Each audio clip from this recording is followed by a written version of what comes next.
ಇನ್ನು ಭಟ್ಕಳದ ಸಹಾಯಕ ಆಯುಕ್ತರ ಕಚೇರಿಯಲ್ಲಿ ತಹಶೀಲ್ದಾರ್ ನಾಗರಾಜ್ ನಾಯ್ಕಡ್ ಅವರ ಅಧ್ಯಕ್ಷತೆಯಲ್ಲಿ ಈ ಬಾರಿಯ ಸ್ವಾತಂತ್ರ್ಯೋತ್ಸವದ ಪೂರ್ವಭಾವಿ ಸಭೆಯನ್ನು ಹಮ್ಮಿಕೊಳ್ಳಲಾಗಿತ್ತು.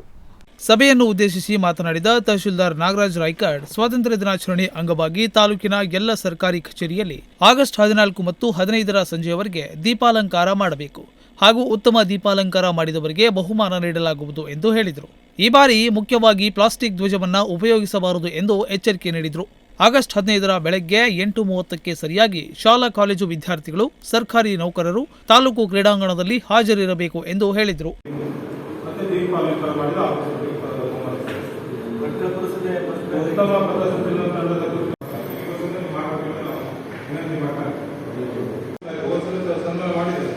ಅದೇ ರೀತಿ ಈ ಸಲ ಸನ್ಮಾನ ಮಾಡೋದ್ರಿಂದ ನಾವು ಡಿಒ ಆಫೀಸಿಂದ ಮಾಹಿತಿ ತಗೊಂಡ್ಬಿಟ್ಟು ವಿದ್ಯಾರ್ಥಿಗಳಿಗೆ ಸ್ವಾತಂತ್ರ್ಯೋತ್ಸವದ ಅಂಗವಾಗಿ ವಿದ್ಯಾರ್ಥಿಗಳಿಗೆ ವಿವಿಧ ಸ್ಪರ್ಧೆಗಳನ್ನು ಏರ್ಪಡಿಸಿದ್ದು, ಈ ಬಾರಿ ಎಸ್ಎಸ್ಎಲ್ಸಿ ಪರೀಕ್ಷೆಯಲ್ಲಿ ಕನ್ನಡ ಹಾಗೂ ಇಂಗ್ಲಿಷ್ ಮಾಧ್ಯಮದಲ್ಲಿ ಪ್ರಥಮ, ದ್ವಿತೀಯ ಹಾಗೂ ತೃತೀಯ ಸ್ಥಾನ ಪಡೆದ ವಿದ್ಯಾರ್ಥಿಗಳನ್ನು ಗೌರವಿಸಲಾಗುತ್ತದೆ ಮತ್ತು ವಿಶೇಷವಾಗಿ ತಾಲೂಕಿನಲ್ಲಿ ಸಾರ್ವಜನಿಕ ಸೇವೆ ಸಲ್ಲಿಸಿದವರಿಗೆ ಹಾಗೂ ರಾಜ್ಯ ಹಾಗೂ ರಾಷ್ಟ್ರ ಮಟ್ಟದಲ್ಲಿ ಸೇವೆ ಸಲ್ಲಿಸಿದವರಿಗೂ ಕೂಡ ಗೌರವಿಸಲಾಗುತ್ತದೆ ಎಂದು ಹೇಳಿದರು.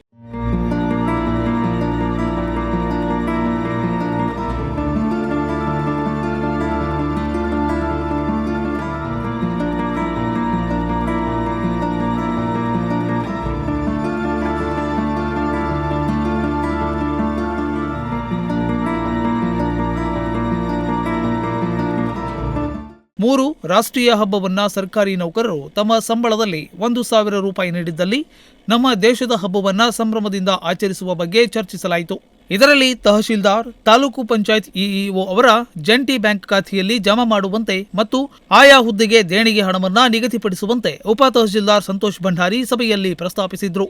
ಸಭೆಯಲ್ಲಿ ಈ ಅಂಶಗಳ ಚರ್ಚೆ ನಡೆದವು ಹಾಗೂ ಸಭೆಯಲ್ಲಿದ್ದ ಅಧಿಕಾರಿಗಳು ಇದಕ್ಕೆ ಸಹಮತವನ್ನ ವ್ಯಕ್ತಪಡಿಸಿದ್ರು.